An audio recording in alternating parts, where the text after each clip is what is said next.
everyone, welcome to the channel. My name is Tristan. Hope you guys do enjoy your stay here. Today, I have a little bit of a different Black Ops 7 video for you guys. This isn't going to be a best class setups or a tips and tricks video.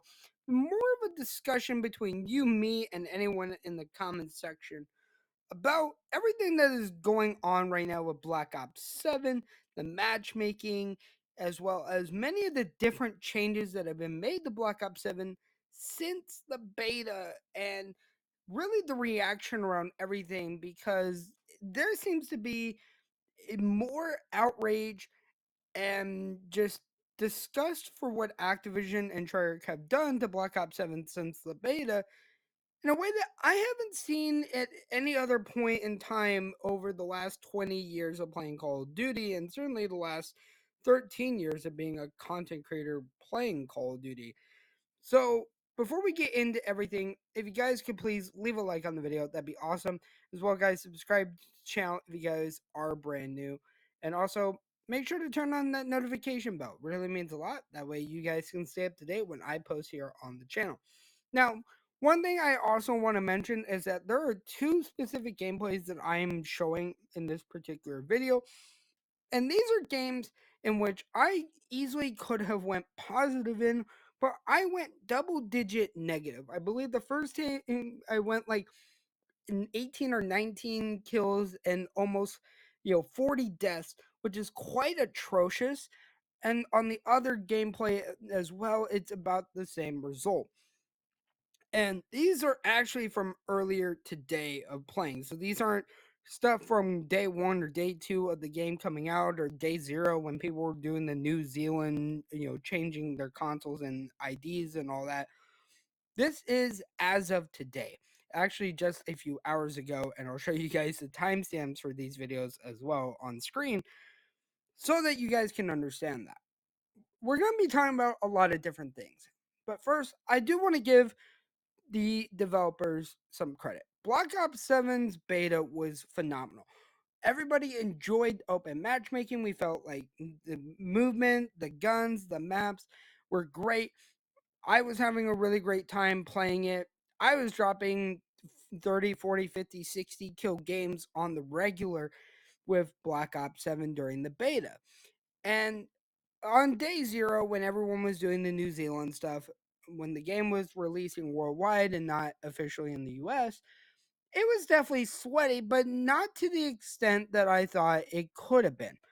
And of course, I also knew that once the game was going to come out on day zero, or day one officially on November 14th, that things would be a lot different. And to my surprise, they, for the most part, actually were. Things were really calm and nice, and I wasn't feeling a lot of the pain that I have felt with playing the past Call of Duty games like Modern Warfare 3 or even Black Ops 6 last year, that made me really stop uploading or just playing Call of Duty in general. I went most of last year, guys, not playing Black Ops 6.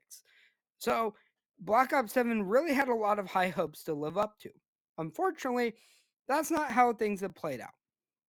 Now, the first thing we need to talk about is the matchmaking. If you've played Black Ops 4, or sorry, Black Ops 7, over the last 2 days, you have probably noticed a significant change in the matchmaking from the Black Ops 7 beta, where everything was open, skill was minimally considered.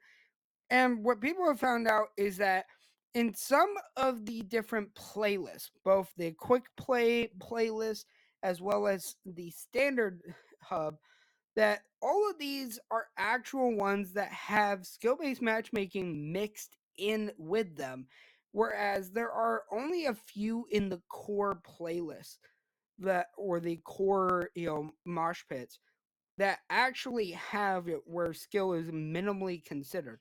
And this kind of sucks for somebody like me who likes playing hardcore because it's typically more relaxed and not as aggressive as core.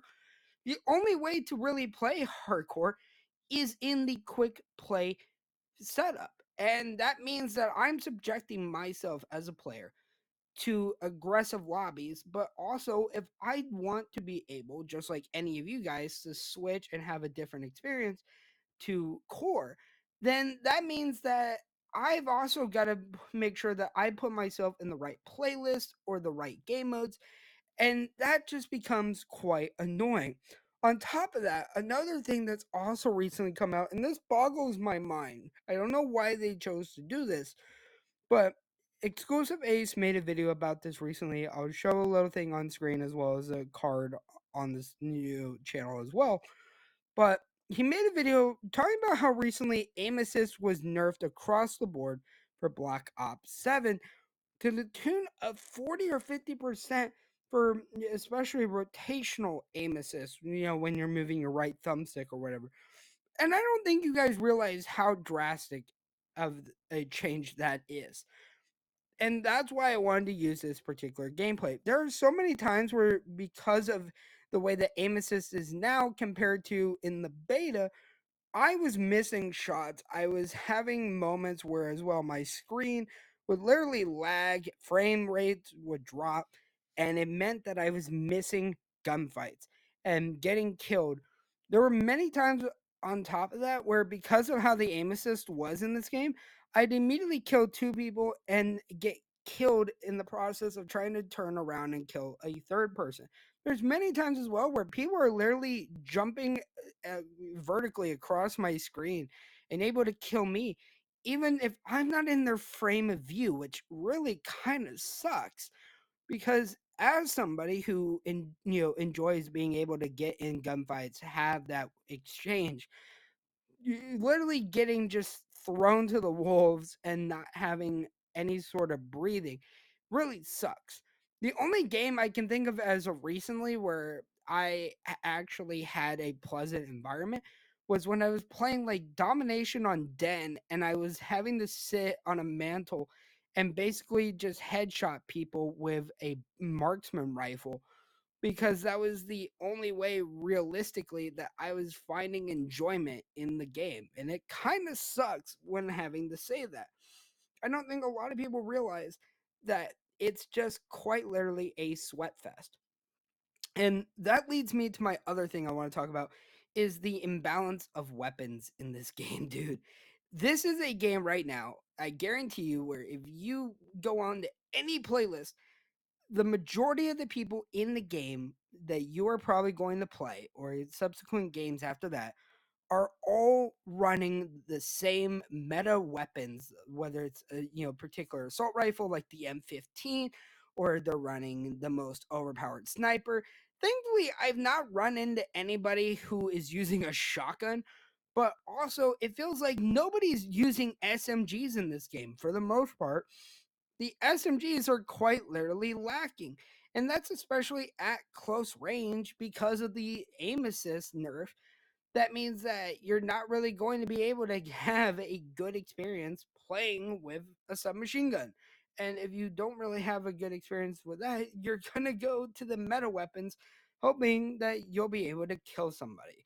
And that is just quite literally saddening that that's the point we're at with Call of Duty, where unfortunately the aim assist in this game is bad. The movement is kind of atrocious. The weapon balancing is just outrageous. I know some people who are saying that literally the time to kill feels off. The spawns that need work. Strafers and jumpers are getting punished so severely because of the aim assist that literally it is just throwing off the balance of matches. And it's honestly kind of sickening to say the least, right? Like, again, if you've been playing Black Ops 7, you definitely kind of know how things are going right now. And I know a lot of people as well are also saying, like, oh, this is just bad players wishing to be protected. There's also a lot of pro players, a lot of content creators, a lot of casual people who I've talked to in game that have all said the same thing. They feel the aggressiveness of the lobby, the imbalance of the weapons, having to question why they lost a particular gunfight because they probably shouldn't have.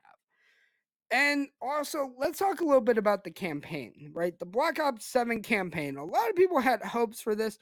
I was cautiously optimistic because, having a whole story around Raul Menendez, a guy that you supposedly killed back in the Black Ops 2 days, coming back to life and, all this and that was an interesting idea. This felt almost like a multiverse level kind of thing initially. And after watching people do playthroughs of the campaign, I can genuinely say that this is probably the worst campaign that I've ever seen in my entire life. This has the most incoherent storyline ever. I believe some people were saying that it was actually done through AI, which I wouldn't be surprised by. That many of the different characters and events and stuff like that are just really kind of tone deaf, not approach I don't want to say approachable, but they're not characters that like you can really get like a solid connection to or understand like why are you here kind of thing. And on top of that, there's just a lot of AI slop, right? We have seen just how disrespected the lineage and legacy of Black Ops 2 was in this particular game. And also, I think it has to do with the fact that Activision thinks that Black Ops 7 is apparently too big to fail. And especially the whole franchise of Call of Duty is too big to fail. But I wager to say that that's not entirely the case because it feels like over the last month, Battlefield 6 has been taking Call of Duty's breakfast and lunch, and Arc Raiders, which recently came out, has been taking their dinner and practically the whole pie at the dessert table because realistically, Call of Duty is just floundering. But what I want to know from you guys in the comments down below is have you guys been experiencing the same things I've been talking about with aim assist, with frame drops, with just the meta imbalancing, whether it's skill based matchmaking, just having really generally terrible lobbies? Let me know what you guys think in the comment section down below. But with that being said, guys, my name is Tristan Taze, and I will see all of you guys in the next one.